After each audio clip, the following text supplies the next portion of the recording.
Ring ring, it's time for another episode of Crossplay Conversations, the show where we dive deep into the world of video games while keeping it light. This week I'm your host, Luke Lewis. As always, I'm joined by my co-host, the Wii U Wonder Kid, Jacob McCourt. Hello, I'm here to talk about cool video games with cool people. Let's do it. We love that.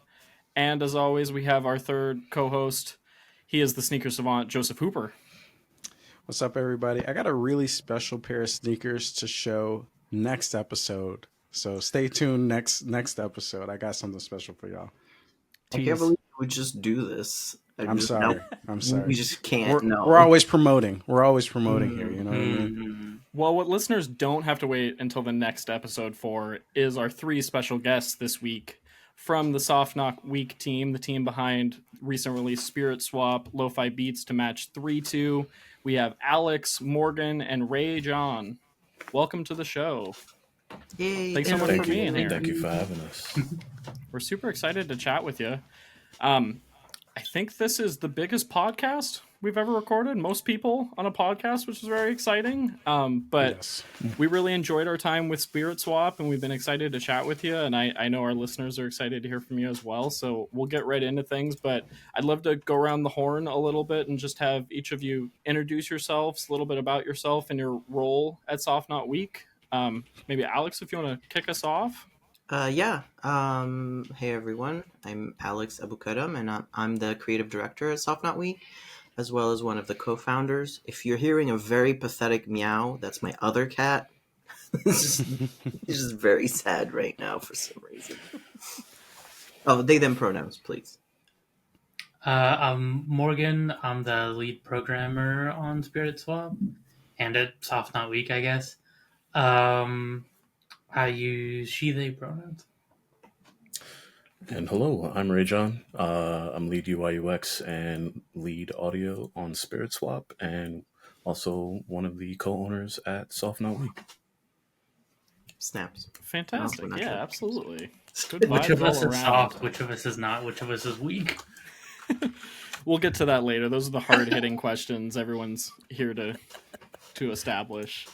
Amazing. Well, before we start talking about Spirit Swap and your studio as a whole, we have a tradition of setting the tone with an icebreaker question just to kind of get to know each other, set the mood for our conversation tonight. So I wanted to talk about gaming trends. So I'm curious, what's your favorite new gaming trend in the year 2025? Maybe it didn't start this year, but it's kind of taking motion, whether that's a new subgenre or a new approach to game design. What's something positive you're enjoying in the industry at the moment?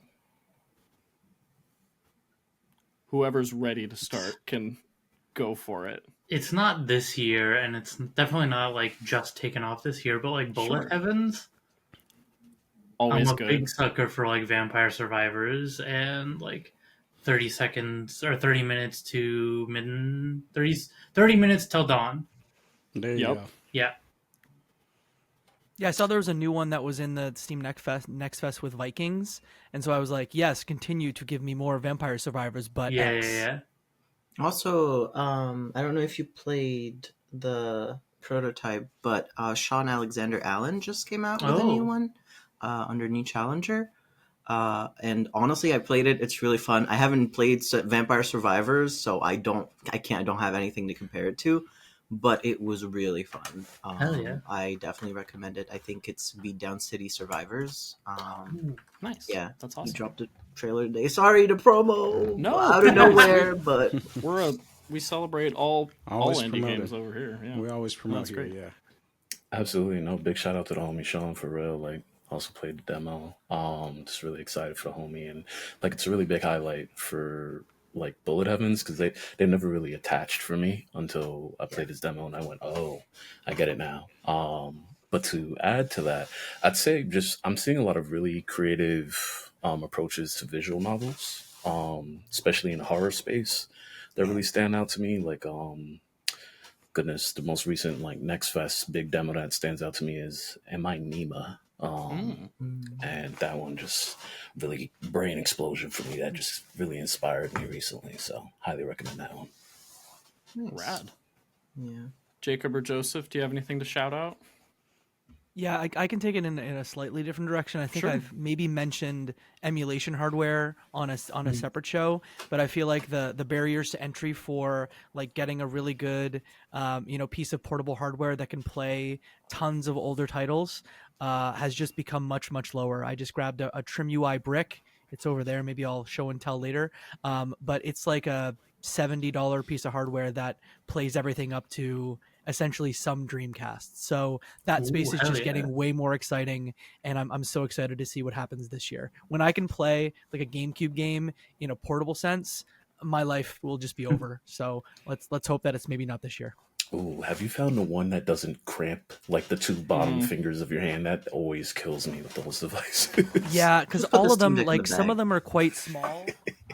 Like this one here. I have that problem too. I want some ergonomic something. So that's the Trim UI brick. It's Whoa. quite small. Oh, I see. But the one that I just recently got is actually, you're going to say this form factor reminds you of something from back in the day. Interesting. Mhm. It is essentially an SP, but still, again, they're quite small. And my hands are like a little above average size, and I do get a little crampy. So I feel like I need one that's more of like PSP style in my future. Have you tried the Game Gear? Not in the last 5 years, but I've touched the Game Gear in my life. All right. Love it. I was more of a Sega Nomad kid than a Oh, shout out! Wow. than a Game Gear. Yeah. Yeah. That's a no, deep man. pull. Yeah. Maybe man. not shout out, depending on how to reveal the name. Joseph Hoopman. What do you got? I'm pretty behind on my gaming. I'm going to be completely honest with you all. But the Steam Next Fest was kind of like my reintroduction of like, okay, what's going on out here? I like the weird games. I like games that are not taking themselves too seriously. There were a lot of goofy little projects that I saw going around on Steam Next Fest, which I totally loved. One was like the mascot agency game. I don't Yeah. remember the actual Mhm. title, but it's just goofy. You're sending mascots to accomplish different little tasks, and it's just off the walls. It makes no real sense, but it's just about having a good time. I think I need those. I need those games this year for sure. So I'm excited to see all the goofiness that comes out in 2025. Hell yeah, that's awesome. I wanted to give a shout out on a similar thread to Jacob. Shout out to portable gaming in general and just the push towards whether it's Steam Deck, ROG Ally, different platforms. It's just been really fun to be able to pick up games wherever I'm playing them, and that seamless transfer of saves and whatnot has made me play a lot more games in recent years than I think I otherwise would have gotten to. And I think that's a nice segue into Spirit Swap, which is verified on Steam Deck, and I played it there, and it's very fun. Hell yeah. But I'd love to dig into the wonderful game that y'all made, which is the impetus for you coming on the show tonight. But I want to kick things off specifically with the genre. What's your personal history with Match-3 games, and what made you gravitate towards this really awesome melding of narrative-driven experiences with the puzzle action? I guess I could start. Sure, yeah. I never had an SNES growing up. I was definitely a bootleg kid, especially in the Middle East, because I'm from Lebanon. So my first real console was one of those like gray bricks that only have like 47 ways to play Tetris. I don't know if anyone remembers those. Sorry, my cat. Sorry. No, you're good. So when I was studying in Japan and living in Japan, actually it was a little bit after I graduated, I used to go to a game bar, and they had a Panel de Pon specifically cartridge there. And my favorite thing to do was to wait for someone to start bragging at how good they were at Tetris or Tetris Attack. And then say, well, you want to play this girly game with me? You're definitely going to win. You know, it's not serious like Tetris. And 9 times out of 10, I would win. I was really obsessed with it. That was the only way I could trick people into playing it with me. And it was just so happy. You know, it didn't have all the trappings of like, we're rebranding for North America or any of that. It was just very unapologetically girly and magical and really, really intense. And I really liked that, like that hardcore femme, like kind of like intersection of gaming. Like I think it's Gunpei Yokoi was the lead designer on that, or the lead producer, and I think he's one of my favorite designers. I absolutely love him. This is how I discovered him. And yeah, I really love Panel de Pon a lot. After that, I was obsessed. I have my own cartridge. I even bought my own SNES back in Japan, and I still have it. I think it's where Réjon, you first played Panel de Pon. But no, No, I they're think lying. my history it goes back, but it's one of those like I don't know which version I started with because I'm an American. So it's like who knows if I played Tetris Attack, which is what the US version was, but no, With the Mario characters. Yeah, It's or Yoshi. Pokemon I'm sorry, Puzzle it is. Pokemon League. Puzzle League, yeah, that's Yeah. that's Yeah, on yeah, 64 yeah. though, right? Yeah. No, I would say Alex is my reintroduction into it, though, right? Like, it was just a series I personally wasn't as invested in. Like, I'm definitely more of I'm an F-Zero head. I'm sorry, but F-Zero GX till I die. And F-Zero X. I'm so sorry. that's just our battle, you know. But they clap me in Diddy Kong Racing all the time, so they get to have that. You hate Diddy Kong Racing Because that's the only game I can win at against It's a Réjon. good game. But no, at least like throughout all four of us, right? Like we have a different history with Match-3s, and like Match-3s just have a very like deep history depending on like whoever you're talking to. There's many different like starting points for like some people start with Bejeweled on PC. Like PopCat absolutely ran that era on PC for a long time. And just like how maybe Match-3 was being played in like the Stone Ages, right? Like what's the history? I need to know where the aliens involved. No, I don't have enough hair for a tinfoil hat here, but no. At least between like all of us, like Alex was my reintroduction into the series. Like Alex is like the core anchor for all of Can us. I on just the team. say something? Please? Please, yeah. I introduced Réjon to Panel de Pon when we hired them, like reintroduced, I'm sorry. And I was like, this is one of my favorite games ever. You know, I love this game. And we played, went back and forth a little bit. And I was winning, obviously, because I had played more of it. Was hustling people in Panel de Pon. Okay. It's a great way to get free drinks. I don't know what you want from me. So yeah, so basically I did that, and I was pretty proud of myself, because I can't beat Réjon at anything. And then they said, "Cool," and they just kind of went on what I can only describe as a Match-3 Panel de Pon like bender for like a month. They had a training montage.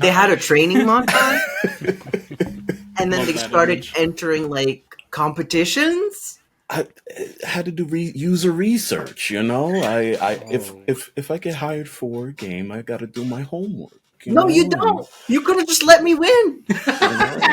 What can I say? I wake up, I play the game, I go to sleep, I play an hour of the game. Like, even to the point that, like, somebody I was in a relationship was like, that one song on level 3 against, goodness, what's her name?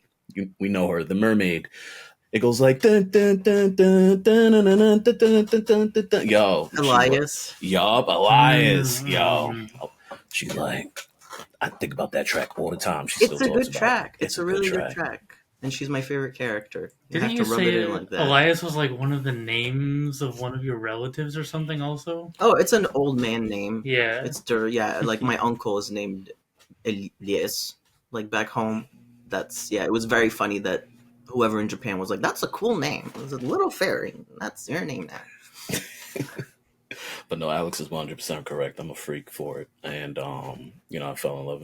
I fell in love with it, right? Like I fell in love with the mechanics and the pressure that it provided, but also just like the 20+ year history that continues to exist and the players that continue to push that forward. So it was a lot of like understanding the pathway from casual to hyper pro, absolutely playing this game every single day, living the life of that game, and it gave me the insight that I needed to at least do the best work I could for the game as well. I'm convinced you still did it just to beat my ass.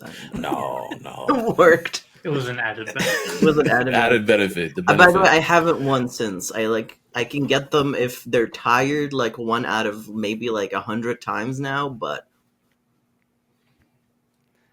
Were there any elements of those games that you like needed to be in Spirit Swap, and then some twists on the formula that you wanted to add? Because in playing the game, the rounds were quicker than like maybe I would expect to see in a game like some of the ones that you described, and then you also did sort of a first to three. So like, how did you come to those twists on the formula?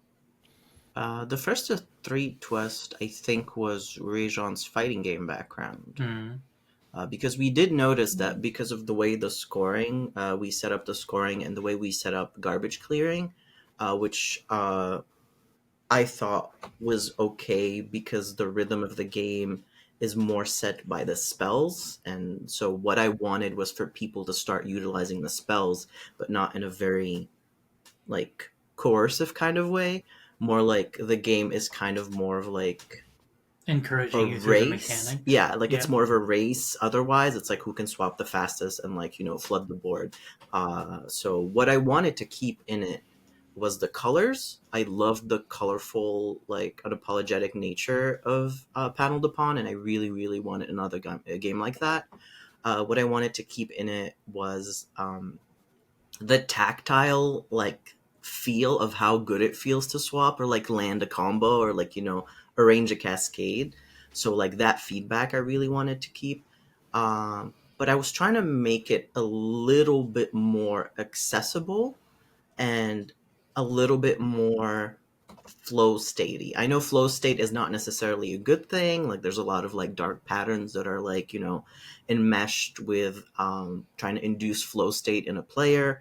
But one thing that helps me personally fall asleep is playing match games in bed, especially like I have like some like sleep issues. So one thing I really wanted for the game was for it to have a mode where I could absolutely just kind of like enter flow state like you would in Luminous, but Luminous gets like really like cacophonous at moments and will pull you right out of it through the sound design. And isn't it always going like at you while you're Yeah.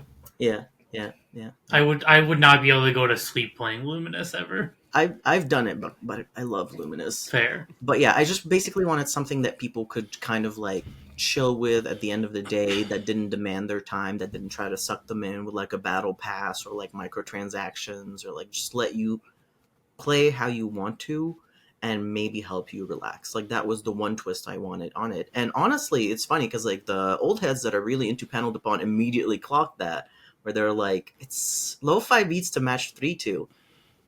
But Panel de Pon and Tetris Attack is extremely stressful. Mm-hmm. Like that's a fighting game. How are you going to do that? And I was like, well, we'll see when the game comes out. So just to talk about that a little more, because I'm definitely like of the three of us the worst at the game. Like then and now. So like the spells are kind of like Alex kind of designed them to be like a gateway into the patterns that you want to make. So like the like one swap away from like a combo or like one swap away from a cascade, that's kind of the shape the spells tend to be. And so like kind of being able to flag to the player, hey, you made this shape, you can use it now, or like eventually like they'll make those shapes and then, oh, I don't have spell meter, let me just make a combo out of this or whatever. Yeah. So just kind of like that, like you talked about, going into a flow state. Yeah. And the game kind of gives you that feedback. Because Panel de Pon is really hard to like learn. You can't go into it and just like expect things to happen quite the same. I mean, I don't want to knock on Panel de Pon. I think it's a pretty perfect game. No, it's really, really good. But like something like Bejeweled, you kind of just like make some swaps and you kind of figure it out. Yeah. It doesn't teach you how to go from basic literacy in the game to high level. And again, I don't want to like reinvent the wheel. For sure. Their puzzle system, actually, which we don't have in Panel de Pon, is a way to teach you that, but in a completely different mode. It teaches you to see the pattern. And and Réjon, you can speak to that. All really high level play of like Panel de Pon, Tetris Attack, all of those is based on pattern recognition. Mm-hmm. So the spell system was designed as an in like it's not a separate mode, it's within the game, and it was a way to help people who are new to the game see patterns, start recognizing those patterns, so that the step like as like a kind of like a mid step between like, you know, beginner play and high level play, just to have something in between, because I felt like in Panel de Pon that was not always as clear. Like even me playing it for years and for years, I have a lot of trouble recognizing the patterns when I'm like in the heat of it. Yeah. And like we were never going to make a better game than Panel de Pon. No. We just had to make a different game than Panel de Pon inspired by it. Yeah, that just scratches the right, you know, Right. So part like of your skull. Garbage works a little differently. We added spells, like the adding the story mode and things like that. Just tweaking the formula a little so it becomes a different thing. Not just trying to ape something that's already Perfect. basically, yeah. And also like a lot of research, right? Like we've been working on the game for about 4.5 years. Well, I've been on it 4.5 years. Alex and Morgan were working on it for about 5.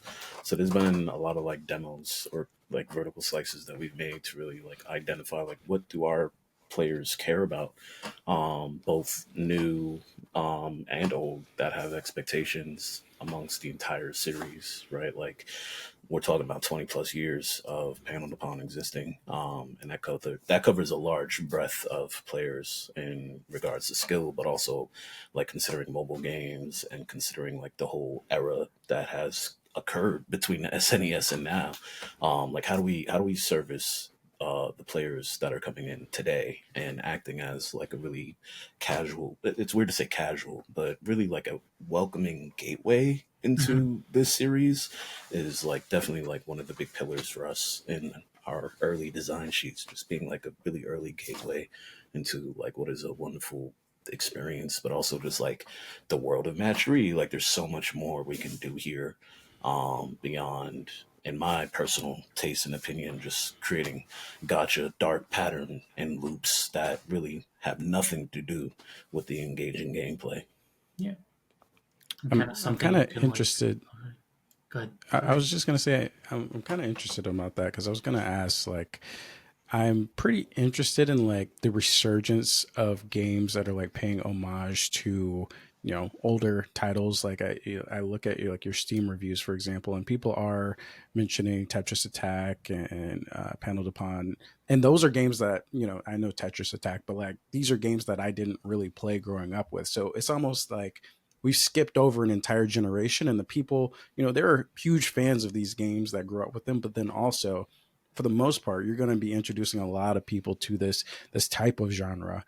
So I'm curious, like, what is your, like, how do you tackle that foundation? Like, you're making a modern game, right? Like, but you're also paying homage to, you know, something you all grew up with. Do you start from the homage standpoint, or do you start from like, okay, let's try and build this audience for new players? I think Alex should take this one first. This is for you, Alex. Yeah. I mean, for me, no matter what your inspiration point is, you always have to make a complete experience for someone who's picking up the game for the first time, right? And that was something really fun about collaborating with Réjon, is that they have like a design philosophy with games, which is like, make sure that your mom can play them. I don't know what the exact quote is, but yeah. So I was really interested in making, honestly, a very self-indulgent game, but as you're saying, I knew that there was going to be expectations from people who have played it. But I'll be honest with you, like doing research and like finding Panel Attack and all of that, I felt like Panel de Pon fans were pretty well fed, honestly. They didn't need us. Like, we didn't need to reinvent the wheel. They have communities. Panel Attack is honestly amazing. You can play online, like, versus, like, more than 2 people. Like, if you're looking for, like, a quintessential, like, Panel de Pon experience, they've done it. So I felt like I didn't really have that pressure. So what we started to, like, try and figure out was, which bits did we love the most and did we want to keep, so that when you look at the game, you instantly recognize the type of game it is if you're aware of it. So you look at it and you're like, that's a Tetris attack immediately. And we also wanted to figure out how to make it more accessible to people who have never seen it before, who are new fans, because it is definitely that, like, games literacy is completely different now from what it was in 1994. I think that's when Panel de Pon came out, or 1991, one of them. So it's just taking that expectation and kind of fighting against it with Match-3. Like, one thing we would get a lot and kept getting was, why can't you swap vertically? And you can't just be like, because you can't swap vertically in Panel de Pon, you play like, you know, like, that's a pleb and a weeb, or a dweeb, sorry. But I mean, I think it's a fair answer, and for me, like, it's the limitation is fun. The limitation is fun. It makes you think of your grid in a different way.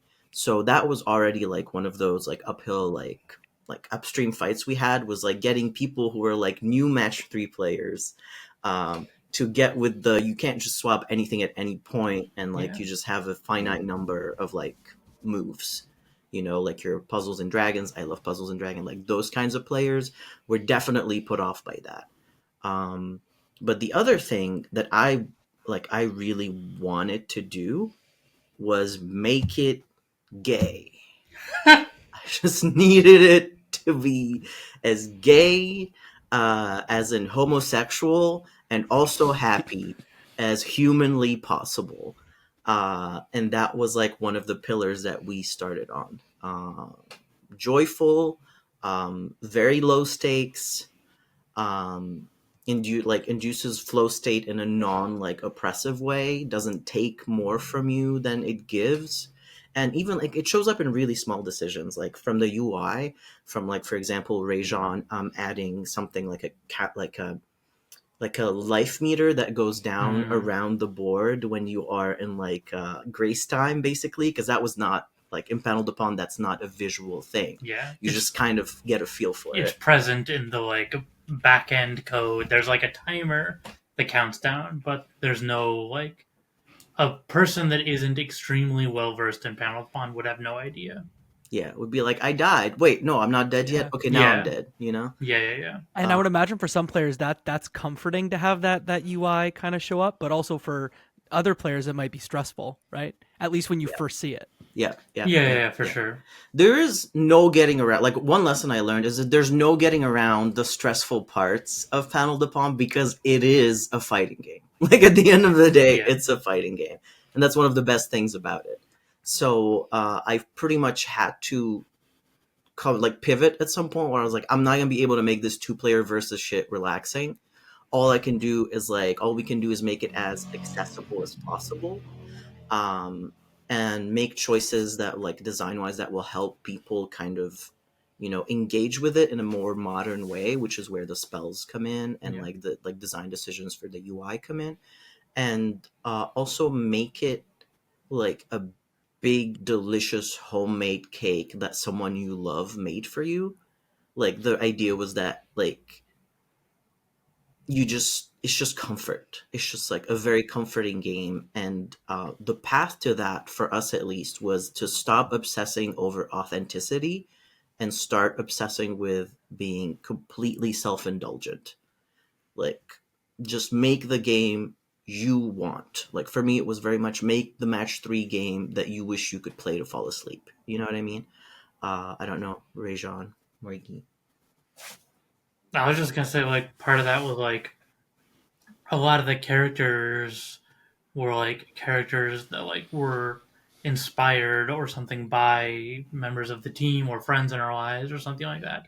So like one of the members of the Polycule, Theo, is like my Final Fantasy 14 character.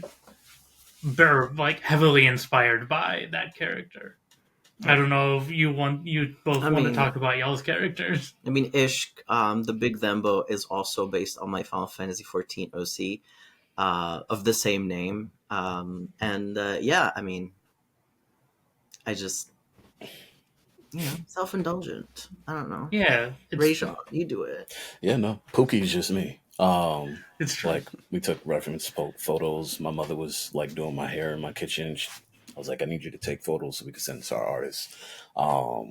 And like to like add to all of this, right? Like there is a larger conversation about like nostalgia these days, and one of the things that I think that we really pulled off really well was like we're not dipping into remember Panel de Pon or remember the 90s when remember when times were good. Like instead, like our thematic presence is like times are good now and here's why. And you know, a lot of that is core and central to the characters and just how close they are, right? Like the low stakes of the world and even just like the main central points of the story is really just about community. And even like in parts like mutual aid and like everything we care about, like for us it's like this is our debut game, this is our first time working together at all.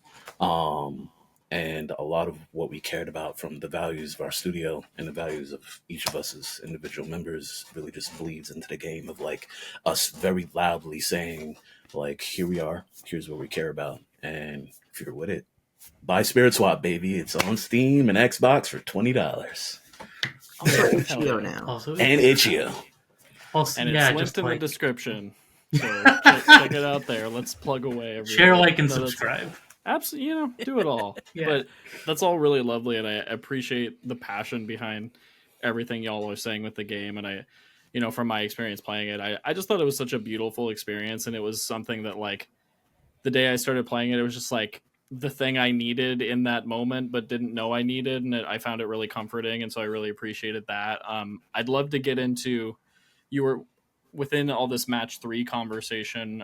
You were talking about kind of making the genre your own and being inspired but not trying to be exactly what came before you. I'm curious how the narrative side of the game came into play. Was that something you always knew you wanted to do, having the narrative driven aspect, or did that come later when you wanted to kind of make your own mark within the genre? I mean, I don't know if you can tell, but I'm a bit of a yapper. So for me, the narrative was gonna be the draw of the game. Like, how do I trick more people into learning Panel de Pon? Easy. You do the Hades treatment. You put a bunch of hot fucking people in there, and you go, if you get through the hard bit with the swapping, maybe you could swap some spit with the character. Spit swap. Spit swap. Spit Swap. I mean, I'll shout out friend of the show, Mike Towndrow, who I believe referred to Spirit Swap as, love Mike. wasn't it Sexy Pokemon Puzzle League was his Yes. elevator pitch, and Yeah. I think that's very good and very accurate. But sexy, but also all of these characters have very healthy relationships. Yeah, and they s- communicate sexy, in a way. positive, like good. Yeah, Yeah. and they communicate where sometimes I'm like, some of these characters feel like they've been to therapy because like this is some good communication between characters. And be honest with you, probably would not have been able to like direct this game in my 20s. It would have been a bunch of friends just drinking themselves half to death and then fighting, but also kissing. You know how it is when you're in your 20s. But yeah, it's growth. So I'm kind of curious because we keep coming back to the experience of you all coming together and making this game. This is your first commercial title.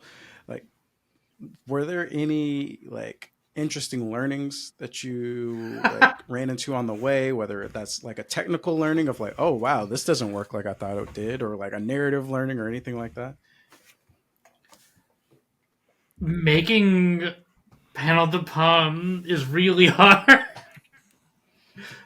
Like, I mean, it's not that hard, but then I went and put the spell system on top. the spell system was actually the easy part. Oh, I thought it was hard to make the pieces know where they were in Nah, relation to each other. that's like one of the earliest things. Never I mind. did. Turns out I'm a genius.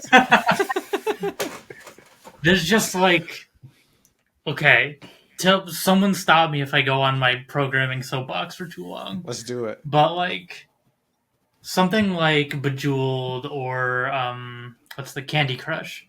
Whenever you make a move, you can't do anything else on the board until all the pieces fall and all the matches are made and everything settles out. Everything locks into a grid perfectly all the time. something like Panel de Pon, you can have a match going on here and up here and over here all at the same time, all resolving at different times, all falling at different rates. And those, like, they have like gravity and acceleration.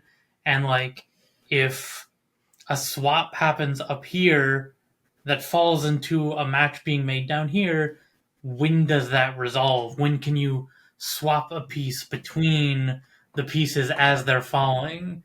When does a piece become able to move again after it's like popped out of garbage? Things like that. So it just becomes, it's this whole weird, everything's always happening at once. Make sure nothing is breaking while it does. I'm imagining that you had to tweak a lot, like Yes. just in some of those interactions specifically. Yeah. Yeah. Like, one of the things that was weird to do was, like, because pieces fall at slightly different rates sometimes, making sure that if, like, 3 pieces fall onto another piece down here, or 2 pieces fall or whatever, that they all fall as 1. That makes a match of 4 and not a match of 3 with 1 straggler up here. Making sure everything is, like, synchronized as it moves. And you have, like, a little bit of like grace period so you can move things in without it feeling too like you need to be frame perfect. Yeah, and that's where airwalking comes in. Like Yeah. a feature of Spirit Swap was once we stopped wanting to like have parity with Panel de Pon because we realized that was just not a good idea. It let like different types of play emerge, and I've watched a friend of mine who was a very high level Tetris Attack player immediately hone in on what she called the airwalk, which is in Spirit Swap, unlike Panel de Pon, because it takes like a second, there's like a less than a second, but a very short delay for things to fall down. She could airwalk pieces over small gaps of like 1 or 2 like because the pieces. Because the like empty space was technically still resolving from a match. So it looks empty, but there's still kind of something there. So you can kind of walk the piece over it. Yeah, so she at that point she was playtesting for me, and she was like, "Are you gonna fix this, or are you gonna change this?" And I was like, "Honestly, it looks like you're having fun. Yeah. It looks like you're enjoying it. I'm thinking of just leaving it." And she was like, "Yeah, no, this is fun." So yeah. Ultimately, as long as the player knows what's happening, you're good. That was a big lesson, because I started wanting 1-to-1 parity with Panel de Pon, and that was one of the big lessons for me of like, the old heads are never gonna love you. They want to play Panel de Pon, and I get it. Like, if someone was like, "Here's Ocarina of Time or Majora's Mask, but like, you know, modern," I'd be like, "The fuck is this? We made Majora's Mask better." Yeah, I'd be like, "What the fuck is this? Give me Majora's Mask. Get out." We got Melee at home. It's cool. Yeah. Right. 100%. So that was it. The other lesson I would say I learned is I should never be in charge of money. Because my instinct is to be like, everyone else take the money. You believe the best in people. I have no regrets. Personally, I think I did everything like according to my morals.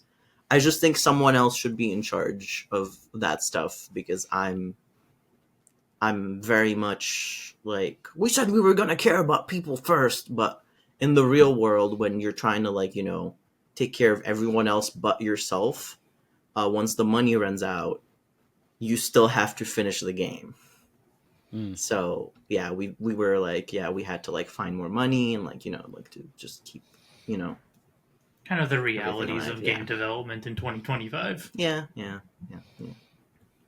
But you, Réjon, what'd you learn? Except how to beat me at Panel de Pon. Well, I didn't have to learn that. That just came with practice, mate. Nah, I'm being a stinker. I love you. What do you call it? There are a lot of lessons. Lessons from like engineering perspectives in regards to like the things that people care about. Like UI UX is like a generalized term, but it's just as important as the rest of the game, because like somebody's got to put the words on the screen, somebody's got to put the numbers on the screen, and the biggest lesson, I was like, yeah, this UI UX stuff should be just fine. It shouldn't be a problem. Come to find out, it's like 80% of like every game ever, and like because of the kind of freak I am about UI, especially about fighting games. A quick secret for you: every single piece of UI is animation frame cancelable. So if you were to frame mash between A and B, the menus would handle it just fine and react accordingly. That's mostly because like you spend enough time playing the game. The goal is to get you to playing the game, not playing the menu, even though playing menus is playing the game, which ties into like the core ethos of its design, where like the menu is, at least for my previous games before Soft Now Week, like a lot of my menus are designed to like warm you up into the muscle actions you would perform to play the game. So by the time you're even playing the game, you've already done this, which means like from my hopes and morals around UI UX is to give players confidence to play the game. And that has everything to do with merging gameplay and UI usability together, even though I have to break a couple of accessibility rules there. But the other important thing, especially regarding accessibility, is that accessibility is not a checkbox, right? Like it's not about compliance. It's about recognizing your systems, listening to your players, and trying to like hone in the experience to be as comfortable to play and get into that core experience as possible. Because, you know, if you try to go on every accessibility website and hit every single checkbox, that is like an entire job of its own. And it can also like hurt the experience in a way that actually makes it less accessible.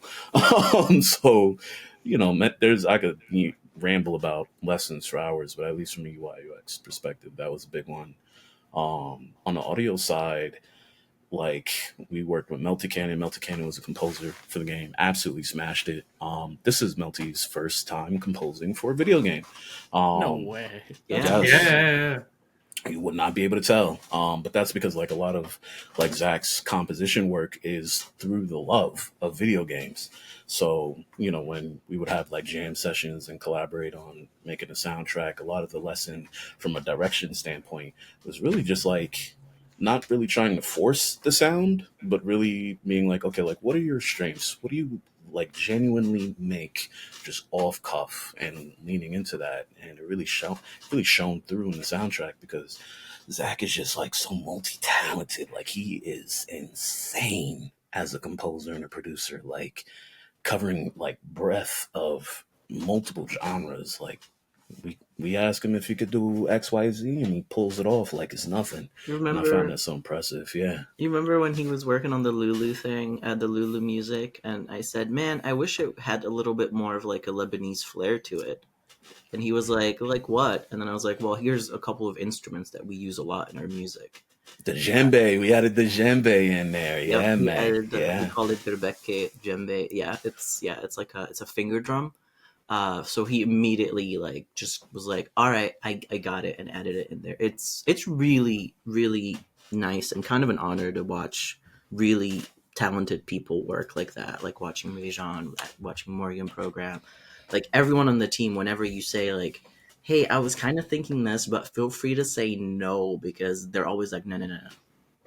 Just tell me what you want, what you're trying to get out of it, and we'll try to make it work.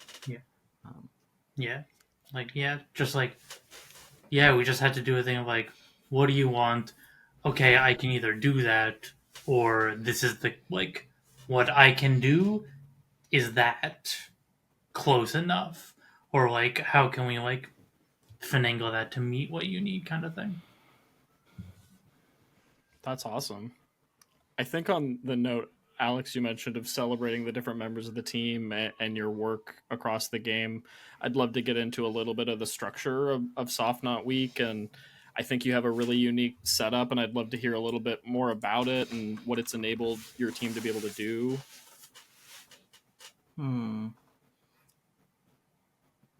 Well, our structure is a co-op. So our legal structure is a partnership LLC, which means like whenever we add someone, they become a partner. Of an equal percent ownership. Of an equal of percent the ownership. LLC, Yeah. When we started Soft Not Week, it was myself, Morgan, and a third friend who left since.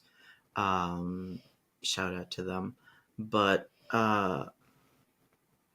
our idea was like this would be a co-op. If you worked on the game beyond a certain level, then we would offer you partnership, and there would be like a pathway to membership for like anyone like that has a good amount of work in the game. But also we didn't want to become a contractor farm because we knew we were all working like part-time. So we came together and we came up with what we called like an ethical minimum hourly. We do all of our payments hourly, which again, lots of lessons learned there on how to track, how to do all of that. But basically that was like the minimum we would accept as an hourly fee for our services in video games, And so it would be, no matter who it would be the minimum we would offer. And honestly, most people were like, holy shit, yeah, for sure. Because we had to talk them up. Yeah. We had to talk up a lot of people. And then some people were like, can I do 60? And we're like, yeah, I mean, we're not going to argue with you. If you need 60, you need 60. So that was kind of the idea of it, of like, even if you don't get to be a member, we want you to be compensated for your work. Now, the time that it took to make Spirit Swap kind of threw a wrench in that like process, because when we onboarded Jenny and Réjon, 2020, end of 2020? Yeah, end of 2020. They had worked on the game for a minute. And then after that, we were like, at that point, we had to be honest, we were like, there's only liabilities. There's no real like benefit to joining Soft Not Week right now. Mm-hmm. The only benefit is that you will own your work, long term. And if you want to say no, totally get it. If you'd rather get the $40 an hour and just be like, we're cool, totally get it. Now everybody wants to own a business. But Réjon and Jenny took us up on it, and that was actually really, really nice. And I don't think the game would have honestly done as well or even come out without them at this point. I know I myself like would not have had the energy to push it forward. Even if it would have come out, it wouldn't have been half as good. Yeah, honestly. So yeah, that's kind of our system. The wrench that got thrown in is that we thought the game would come out in October 2022? 23 or 22, something 22. Like that. And originally 22, on Kickstarter, okay. It was 22. And we were like, all right, for others who were like interested, because nobody has done like enough work to like be like a big enough percentage, if that makes any sense. Let's just reevaluate after we're done. And that took fucking forever. Yeah. And so now we're here and we're like, okay, now we can reevaluate. Just actually offer for people to join us if they want to. It's a real pain in the butt in America, especially since we're fully remote and then we have people all over the States. But it is the right thing to do. And honestly, a pleasure to work with the collaborators that we've met, like Sam, Zach. Like for me, I love them. Like that's it. Like we're just Yeah. Also, it would be way harder if we hadn't like hired an accountant. Oh yeah. That would have been damn near impossible. Yeah, hire accountant, CFO, all of that. It's expensive to fucking own a business. I just I can't recommend it, honestly. In video games, you don't make a lot of money. You don't make a lot of money, but honestly, it's the most fulfilled I've ever felt in any creative endeavor or job or anything. Like just to have, there's something so magical about collective art, which is what games are, I guess. Like for me, at least, unless I guess you're a genius solo developer, but like most arts require different hands, like to be in it in order to make it. And I think that's what makes it special. So we wanted to make sure that our workers felt appreciated, even if we could not, add everyone to the co-op. Does that make sense? Yeah, and when you say challenges, I'm assuming you mean like regulatory or legal challenges in certain states of having like contract employees. Yep. Yeah. If you have an owner in a state, you have to have a registered agent, and then you have to file taxes in that state. And you have to be like registered as a company in that state using that registered agent. We're using that registered agent. So yeah, that is basically, if you're not, like right now we're just in Portland and we're just in Oregon and Washington, but like if we used to added be in New someone, York. right, we used to be in Massachusetts because Or Massachusetts, Réjon that's right, used to be there. Yeah, so tracking all of that is kind of a nightmare. There's also a law, I think. Sorry, I'm not like the most. I've had to do this work, but I'm not the most. We're not lawyers. Yeah, I'm not a lawyer. Totally But fair. basically, You only play one on TV. I get it. exactly. But if more than 5 people are sharing ownership of a company, so if like the shares drop under 20% per person, then it triggers other legal things that you have to worry about. So basically, the US really doesn't want you to make a co-op. Like, it really, really doesn't. But there are loopholes. There are like, not loopholes, but there are like frameworks that you can do what a co-op does through, and keep yourself accountable. You can bridge a lot of the gap with an operating agreement, basically. Yeah. Operating agreement and bylaws, like we tried really hard to become like a legal structure co-op, and like talking to everybody, like they were like, you sure? Like it's gonna cost you like mad bread every single year just to have this on paper. And it was like, well, like it's really like our values that we care more about as like an operating structure. So we tried. For anybody who's listening, we tried. But there are definitely more sustainable ways of doing it. Because the question becomes like, do we want to spend all this time talking to lawyers, or do we want to spend all this time making a game? And I imagine for all of us, we value just making the art more so than. We love you, lawyers. We love you. Also, we couldn't afford the lawyers, like straight up. Yeah. They're trying to get their billables up. We get it. Yeah. American co-ops are very much built for like agricultural co-ops. Yeah. Although I discovered that in 2019, Washington did pass a new law that let an LLC file as a co-op. Yes, but that I don't think that one was like allowed in other states. No, it wasn't. So yeah, if I had known about it at the time, because we incorporated one night just for fun in October 2019. If I had known, I would have filed under that, but I didn't know, so we didn't. I think I did know. Oh, you just didn't say anything. I think I did say no, you didn't. Oh my god!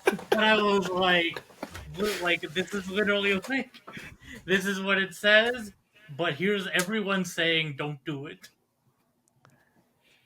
So you brought up one thing that I just want to hit on really quickly. You talked about Kickstarter and having like Kickstarter funds as well. With the change in the schedule, did you find that was hard to communicate to your Kickstarter audience, or were they like fairly cool with like, hey, just make the game and we will wait?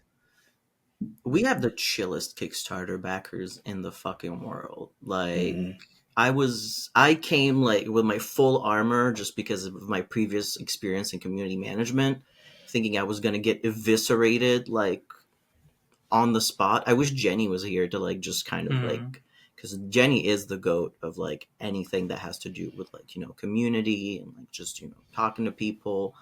And she kind of instilled this policy of like, just be honest. Just don't try to like pull the wool over anyone's eyes. Don't try to be like, oh, we're doing this for you. Don't try to, like don't condescend to your backers, because they're here because they believe in you. And that was a very unusual way of doing Kickstarter for me personally. I was like, you're never supposed to show weakness or the gamers will eat you alive, So I don't know. I thought we got really lucky on Kickstarter. People were really sweet. There's always a couple of people who are like, hey, it's been years. Where the fuck is this? But then I'd be like, hey, sorry. We're working on it part-time. We all have jobs. It's coming. We promise. And then they were like, okay. That's it. I never heard that. So I'm kind of curious, like, how was, like, I guess discoverability for the game? I'm always curious when we talk about like indie games and how tough it is to kind of create visibility in the sea of a million games on Steam or whatever the platform is.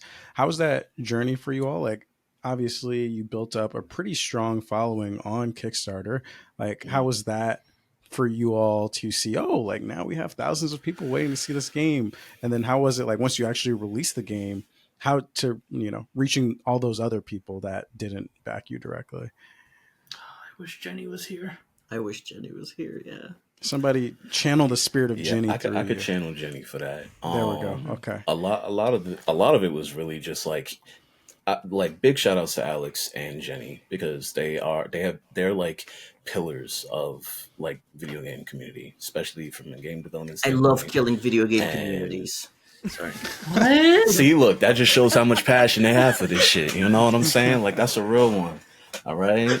But no, like it's like we follow their lead. You know what I'm saying? They are absolute professionals and just like collaborating with multiple groups of people that are really passionate about very specific things. And like for us on the Kickstarter, it was really just all of our communities coming together. Folks from my hood, folks from their hood, like everybody just coming together. Like even like folks who ain't even had it just was like, yo, $5. Like, I love you and I support you. I want you to show out. So like, it was just like it's weird to say, like the Chaos Emeralds were collected. And, like we essentially like had it was a lot of us going like, I don't know about this one. But then like everybody showed up, like Avengers Endgame style. Like I remember that night, it was real magical. I think we were sitting on Josh's stream. We right? were, We was on yeah. That's Josh's- right. Josh Yeah, Boykin. IntelliGame. IntelliGaming, yeah. We were sitting on the stream just like, all right, let's see what happens. And like the outpour of love, like still shocks me to this day. Yeah. This is the most like anybody's ever showed up for any game I've ever worked on. In a like personal standpoint. Like I don't know, y'all. How about y'all? Like what do y'all think? Can I help you? I was like, I'm showing up. He has something to say. He's showing up for us. Yeah, I mean, honestly, I was really like, the game is very much like a love letter to my home like back in Lebanon, and the queer community over there and over here, and like my home and my family here, like as an immigrant. And I didn't like, even like we talked to like a really huge discoverability person, like for like advice before we launched the Kickstarter, and he was really honest. He was like, listen, Match-3 isn't really like a big genre, it's really niche. I don't think like I think you're doing the best you can, but I don't really think 50 at the time, like the goal was 50K. I was like, do you think this is doable? And he was like, 50K, I would drop it down to 25K and hit the other stuff with the stretch goals, like try to get momentum like that. And I was like, okay, thank you. And then I left and I was like, we're changing the goal to 75K. Let's go. Because I was like, I mean, he could be right, but also we can't make a game with 25K. No. I'm not going to risk not hitting any goals. So what we ended up doing was set the realistic goal, which was 75K. And then the stretch goals were parts that some of it were parts that I had stripped out of the game, simply because we would not be able to do it ourselves. For example, having all the characters have like their own character routes, with like most of them having the fork of like romantic versus platonic. Like, do you want to deepen your friendship or do you want to try hitting on them? So that was originally going to be just 2 characters, but we smashed through the 75K goal in like, I want to say like We hit 75K in a day. 28 hours, Something like a like few that, yeah. hours after the 24-hour mark, which was absolutely nuts. And it happened on Josh's stream. So Yep.